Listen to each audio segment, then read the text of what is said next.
DJ Mad Max.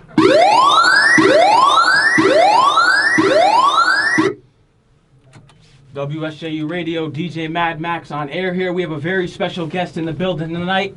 Yeah. Hot 97's own. Hip Hop Mike, what's up? Hip Hop Mike. Double HM. You know what it is. What's up, Max? How you doing, bruh? Not much. I'm doing pretty good. How about you tonight? I'm chilling, man. I appreciate you bringing me through St. John's campus, taking me to the Starbucks. I'm feeling real good about this coffee right now, the show. Let's have a good time. Definitely. You know, I had to get you up here. I mean, we've been connecting all summer. I've been waiting to get this done. I appreciate you still supporting me and reaching out. All day, man. You out here doing your thing. Killing it. I appreciate that a lot. And you're doing a lot of stuff tonight. You got a few interviews coming up tonight, too. I do. I have a couple of artists coming through at Hot 97, so I'm going to head there after this and knock those out, and I'm going to go home and chill. You want to shout out those interviews? I can shout out my man Partisan Fontaine. Big up to him stopping by. My man Mel D. Cole is going to come through and talk about his new photography book. He's shot some of, like, the coolest artists, like, from Mac Miller to Method Man. Like, I mean, you name it. If they're an artist, he shot them. So I'm definitely going to sit with him and a couple others that I can't say yet, but it will be dope. It's fine. It's fine. Now, we all know that you are Queens native. Yes, sir. Born in Queens. That's right. Raised between Brooklyn, Long Island, all over the place. Also, you've been all over the everywhere. boroughs. Yes, sir. Now, I'm from Connecticut, so what was it like growing up in Queens? Oh, I mean, Queens was dope, man. Like, honestly, as a kid, like, I was super young, but my grandparents lived on 92nd and Astoria Boulevard.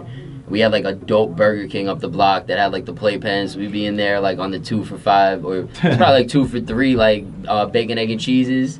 And then just be hanging out, man. I remember, like, I mean, just being around, like, the mixtape scene and, like, Jamaica Ave. Like, Queens has always been dope, man. I love New York just in general. I think, like, there's so much good energy out here. You're a New York guy, and you also love hip-hop. I do love hip-hop. Most of the time. Really? Only most of the time. When do you not like hip-hop? I don't like hip-hop when... It's a good question. I guess there's moments. I have my moments where it's like I'm not listening to hip-hop and I'll listen to other stuff. But, like, I mean, predominantly I like hip-hop the most. It depends, you know, sometimes you see a lot of crazy things in this game and it'll turn you off to it, but, like, I'm always turned back on quick. Now, you say listen to other stuff. What do you listen to, like R&B, reggae, rock? Everything. I listen to, like, you name it. Like, there's country music, I can listen to EDM, I listen to pop, alternative, just, like, anything that sounds dope, anything that, like, you know, has a nice vibe to it, I'll ride around to it for sure. That's interesting. A lot of people are closed-minded, though. Yeah, no, you got to be open-minded, I feel like. Like, especially, you know, as somebody that works in music, it's like you have to always figure out, you know, what sounds are next or where people are kind of leaning. So I think, you know, to be well-rounded, you have to kind of understand all different genres. That's right. Now, who are some of your favorite artists from other genres? From other genres? Which one do you want me to start with? How about R&B? R&B? R&B, to be honest, is probably what I listen to the least, but I like some older stuff. I like, I mean, it's probably not that much older, but, like, the Avants. I really liked, like, Jay Holiday. So, like, stuff like that. I say, like, the most I probably listen to is, like, rock stuff. And I've been listening to, like, Blink-182, which is, like, a throwback. I listen to, like, anything on 92.3. I know I'm on Hot 97, but, like, 92.3's been playing some heat, like, with the alternative. So I listen to, like, all that. My friend Scally has a playlist called Chill Playlist, and we just run through it. And it's, like, songs from, like, different shows, like TV shows that you use Shazam, or, like, there's all kinds of music, man. I'd say for country, I like I'm curious about this one. Bill Currington's my guy, Darius Rucker. So there's a lot of stuff. Yeah, it's tough. Up here we have a big hip-hop audience, so a lot of people don't like country. Oh, yeah? Yeah. There's a lot of rap heads out here. Yeah, a lot of rap heads. And you're one of them. I'm definitely one of them. Definitely one of them working at Hot 97, the best in the business. Yes, sir. That's a fact. That's right. And now, your name is Hip Hop Mike. What made you choose that name? Twitter made me choose that name. Honestly, I was on Twitter trying to sign up for, like, a new account, and because Rosenberg told me, he's like, you need a Twitter, you need an Instagram, you need Facebook. So I signed up for Twitter, and I put my name in, like, a name generator, and it was like, what do you like? And I was like, hip-hop. It was like, what's your name, Mike? And it just came out. Oh, and that's how you chose it? Yeah, they were calling me Doughboy before that, because I was, like, super into pizza. And, oh, yeah? And Cypher Sounds used to call me Doughboy, and I hated it, because I was like, I'm so chubby. I'm like, Doughboy definitely is going to get the wrong impression, because nobody else knows I'm into pizza. So I'm glad they're not calling me Doughboy, and that hip hop mic stuck. But now I'd like to just be like Mike Turk or something, because I feel like just saying I'm hip hop only is like puts me in a box, even though hip hop is my favorite. Hip hop is definitely touching a certain audience because there's a different sound in every hip hop wave. You got the trap, you got the, what do they call it, the drill music. I don't even know how many different like variations of the genre there are. Like, I mean, there's definitely trap, there's definitely rap, but it's like there's so many layers now that it's hard to say. And then you got the old school hip hop and the lyrical hip hop that Definitely many artists are capable of doing today. You got Kendrick Lamar, J. Cole, you know it all. Yeah, I mean, Beast. I think Kendrick and Cole are like great examples too. Especially shout out to Cole. Cole went here, right? Yeah, I'm that's pretty right. sure Yeah. Cole went to St. John's. Yeah. Big up to Cole. I think that the fact that somebody like Cole or Kendrick was able to be like influenced by the older stuff and apply that kind of thoughtful like lyricism to their art, and not necessarily just bite off the older stuff and like apply it to the newer beats, like reinvent the production, is incredible. Like, I think it's awesome that we have artists that are around that still hold value in that. But at the same time, I like that there are also artists fighting that. But the fact that it's under the same genre is crazy. Yeah. Like, I can't think of many genres that are like that. Do you think rap should be two genres? Because I've been had this many discussions about this before. Because you got the trap music, and then people are like, well, that's not hip hop. Hip hop came from lyrics. To be honest, it's hard to say if it should have more than one genre, because I think what's so amazing about rap is that it's just like it is what you make it. Like, it doesn't have a clean cut kind of sound. It's not like, oh, this is what rap is. Like, you could listen to rap music and be like, oh, nah, that's rock and roll. You could listen to it and be like, that's EDM. So it's like the fact that you can't put a label on it, I think, is awesome. But at the same time, I do think that like the OGs deserve some respect when calling it like for bars. Like, I think like hip hop and rap are like rap should be kind of held to like a higher standard. Hip hop could be anything you want it to be. Okay. Because there ain't really kids So rapping these days. you see there's rap and hip hop as two different things then? Kinda. I mean, I essentially it's the same thing, but like for me, I think when I hear the word rap, I think more of like the bars. When I hear hip hop, I think more like a fun, like kind of it's like the production, the bounce of it. It's like rock with subgenres. Yeah, it's like there's exactly like there's definitely the subgenres, but like I would put trap under hip hop before I put it under rap. Yeah. Okay, that's an interesting take. I've never heard that take before. No? No, I never heard that take. Everyone puts it under hip hop. Yeah, I don't know. I'm a little loopy. No, but it makes sense though. I mean, that's just how I feel about it. And there's a lot of dope artists out here. Whether they're doing trap, that's how they feel. That's what they like to do. They please their audience that way. Now, you also have artists out here who don't respect the pioneers and the OGs, such as Kodak Black, which he said. Well said.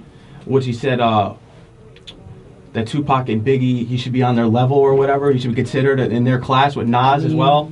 I don't know. I just don't get it, but I assume that it's just trolling. Like, you can't possibly think that you're on that same level. And, like, maybe fame-wise, like, with the internet and all that, like, it's possible he's, like, just as famous to some extent, like, now as they were at the time.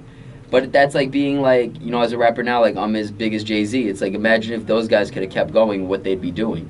Because, I mean, God forbid, and, like, thank God we didn't, but, like, if Hov were gone, before his time, who's to say that he would have reached the levels he reached and that people wouldn't be out here saying the same? So it's like, I get Kodak being like, maybe he's like the modern day Big or Pac, but like it makes me sick to my stomach to eat. Yeah. It makes me sick too, because my show is based on real lyrics, dope artists with the lyrics that still represent that old school sound. But I also give attention to some dope trap artists as well, because I do like some trap artists out here. Who are some of your favorite trap artists? Some of my favorite trap artists. Ooh, that's tough. I like Gucci Mane. Okay, Gucci. Gucci Mane isn't bad. I like Gucci. Let's see who else. Denzel Curry. Denzel Curry, I do like. Yeah, he got that fusion. You know who my favorite artist right now is? Who's your favorite artist? Trippie Redd. Trippie Redd. Yup. Okay. Because he's super diverse.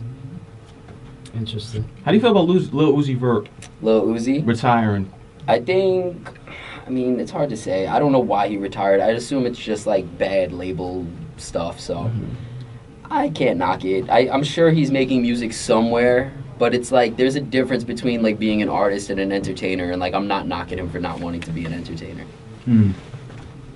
But Kodak, to me, that statement just like had me like shook almost, because like Nas, Biggie, and Tupac are on a whole other world to me, and for him to put that in that, I mean, I get that he may be a troll or whatever, but then when he came out and said that Tupac and Biggie are only legends because they died, I'm like, what? I really like what YBN Cordae is doing, where it's like I think he's probably more, that's right. I was reading about him. Like he's more of like how a Biggie or Tupac would have been, but like maybe not as big, like as poppin', maybe like not as famous, but like just quality of music wise and bars wise. But like Kodak is the Tupac of his world, you know what I mean? Like, and that's the thing, is I think people are kind of in their own worlds now. Social media changed it so much, so it's like it's hard to knock what anybody's saying, especially when you have so many people trolling and just saying outrageous stuff. Like, we don't know if he actually even believes that. Yeah. You know what I mean? He's just talking, and then we're here talking about it, and it's like he kind of wins.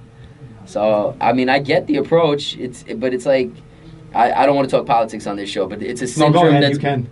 I don't want to. I don't want half of your people to tune out. But like it's a syndrome that I think is bleeding throughout more than just hip hop. I think that across the board a lot of people are saying a lot of outrageous things to get attention and, you know, stay in positions where they're able to kind of make moves and do what they got to do. So kind of like 6ix9ine when he said he was the king of New York.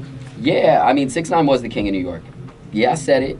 Yeah, I said it. I know. I don't care if you make that face at me, Max. I said it. He was the king of New York. He was out here really running-ish. I get it. Him and Cardi B, like, and think about who was as big as that before. Since Big. Like, Hove is, I guess, the king of New York, but, like, Hove moved to L.A. Yeah. So it's like, I mean, 6ix9ine for what we got, king of New York, man, but he definitely wasn't moving smart. Does it pain you to say it though, or you're just fine with it? I mean, I get that he worked hard with it with social media. Things upset me more than saying that. There's definitely things that upset me more. I think he earned it, but I also think that there's, you know, circumstances where people kind of are preventing from being like a bigger king of New York, the way that LA has, or maybe Atlanta has with like a Future or a Kendrick in LA, but it's hard to say. I mean, I'd love to see somebody rise to the occasion, but you also have, like, the way I'm looking at it is this. You have 6ix9ine, you have a Joey Badass maybe, an Action Bronson, an ASAP Rocky, Cardi B, Casanova. Like, I mean, who else is going to be the king of New York? It's really got to be, like, Cardi or 6ix9ine. And I mean, again, 6ix9ine, obviously he lost the crown. He's you know, caught up in his situation, and you know, I hope they work that out. But I can't knock what he said, man. I can't knock him for saying it. He was definitely out here ruling-ish. No, you're 100% right, though. And I agree with your point. It makes sense. I mean, some people just say that he's the king of New York, don't have a reason for it. You actually laid out the reason tonight on the show. They ran down game on this city, bro. Like, 6ix9ine ran down on this city. Now, what's he like? You've been around him. He was a cool kid. I don't know. It's hard to say. Like, I was with him at a club. We did a party together in the Hamptons, and it was like a lot of people around. So I mean, he was cool. He wasn't like a bad kid. No. He didn't strike me as like a bad kid, but I mean, I met him on a night where nothing really happened. So, you know, I mean, the party was lit. You were also at SOB's last night, right? I was at SOB's last night. It was awesome, but it caught me by surprise. So, like, I forgot that I had the event last night, and I was in the city doing interviews at, like, 4 o'clock. I was on 2 hours of sleep because somebody made me watch the Amy Schumer special. And I was watching the Amy Schumer special, and I went to bed at, like, 6 o'clock, and I woke up at 7, and then I went to the radio station in Long Island for 9, and I did the show and left. I went to the city for 1, and by the time, like, all the interviews and everything was done, it was like 5, 6 o'clock, and I wanted to go home, and I was like, done. And then I got a text like, yo, so the arrival time's 7:30, and I was like, wait, what? It was like, you got to be here at 7:30. We're doing 7:30 to 11. There's 17 artists. I was like, oh. But, you know, once you promise you're going to be somewhere, you got to be there. And honestly, it's like, I love seeing the artists. Like, I feel like it'd be messed up to not. Like, if I commit to, like, being there to see artists, I should be there to see artists. But it was tiring, man. Honestly, getting through that show was a little intense. But shout out to SOBs. They hooked me up some buffalo wings. Like, you know, we kept it pushing. Big up Scott Morris, more bookings, the whole family there. My girl Asia, girl Sylvie. It was lit. It's always a good time. Like I love hanging out with like the guy that books me is cool as hell, and like the company more bookings, like the way they run their shows is like it's always a great time. I was just super tired last night. But then I got like 5 hours of sleep, and I woke up today and went to the pool and the gym and was like just wearing myself down again. Man. Madness, bro. You gotta feel like a zombie though. You do the night shifts and then you got a lot of work, but it's a grind though. I mean, that's why I started this interview thanking you for the Starbucks. You already know. It'll keep you energized here for the night and your interviews later tonight. Yeah, no, it's gonna be lit. I'm excited. I'm really like the first time I met Partisan Fontaine, I interviewed him as like almost a secondary. So he kind of came to support Manolo Rose. And this is way before he was writing for Kanye, way before he was dropping records with Cardi. It was just like good quality music that him and Manolo were doing. And the fact that it's kind of come full circle and that I get to sit with him again as like a bigger star, and like not only like him being a bigger star, but like when I interviewed him the first time it was for Feed the Meter, which was like a podcast with me and DJ Juanito. Now to be able to do it for radio is pretty dope. So I'm looking forward to that. And you also got another podcast too, wherever the F you're going. Yeah, that's done. Like, I mean, we honestly, I have like 4 or 5 podcasts that I've started that we never finished. I have times where it's like I'm hanging out with my friends and there's always microphones around. So it's like, oh, we should just podcast. And we'll do like 3 or 4 episodes and think it'll be a thing. And then we'll just stop. Like my favorite one that we ever did, I did one with my friend Bass Vinny called the Sauce Cast. And it was just super saucy. And we would talk about the dumbest ish. It was like he had a whole story about his family's barbecue and like him wearing some crazy pants, but like I don't know, it's like anything organic, man. Like if I sit down and there's a microphone on, I just like having fun. Now you've been on this long journey for a long time. I read your story. It's a real inspiration to people like me, and I'm sure to thousands and millions of people around the world who know you. And it's really touching. And now, what drew you to want to become a radio host? I honestly, I didn't even want to be a radio host necessarily. Like, I didn't love radio or in particular or just like anything like that. When I lived in Queens, like, you know, I was like 11, 12 years old and I was working at a hair salon on 30th and 37th in Astoria, like 2 blocks from Steinway. And there was a mixtape spot and I would go there with like the tips that I made at the hair salon, whatever, and I just buy mixtapes.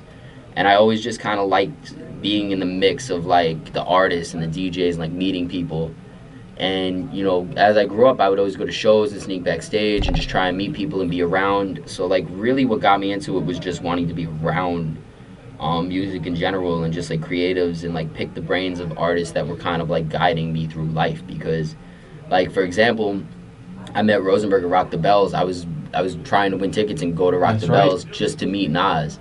And like that's your idol. And I wanted to meet Nas because it's like as a kid in Queens, you listen to Nas, it's like it really speaks like truth to your story. You know, like you could relate to so much of it. So it's like as a kid, thinking that like, oh my gosh, like if I could only meet Nas and like pick his brain like on how he got successful out of a similar circumstance, like that's really what attracted me to it, was like really trying to learn people's stories and like understand that there's like pathways out of circumstances.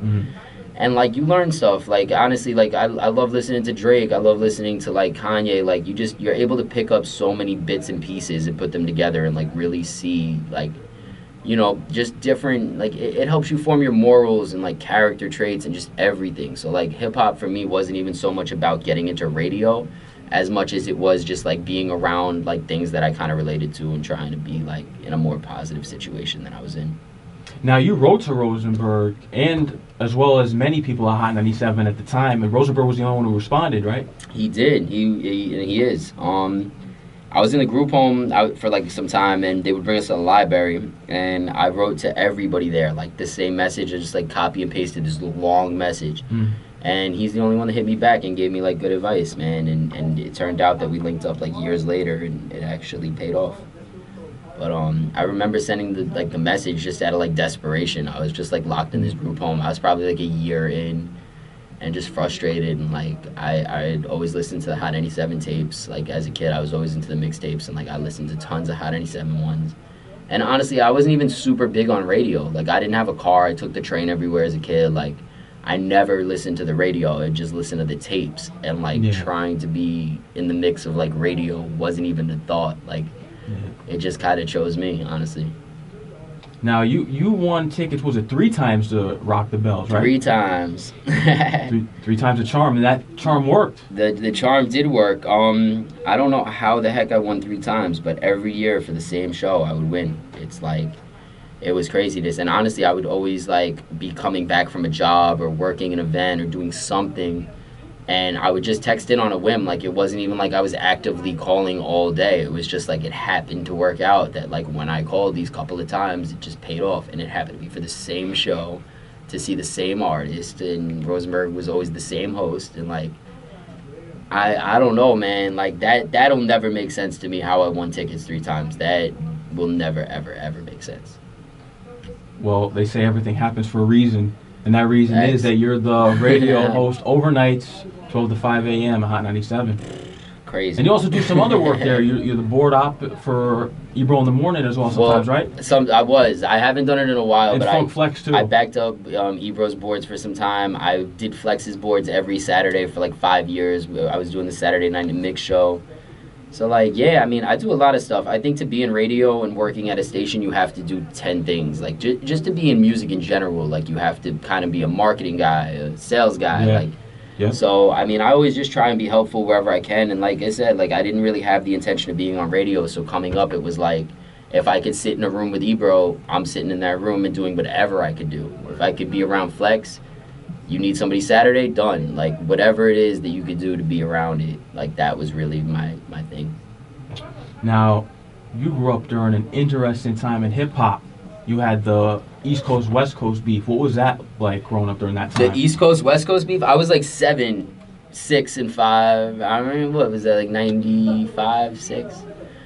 I was too young to remember the beef, but I definitely remember when, like, Big passed, and I remember Pac passing and that, like, being a big deal.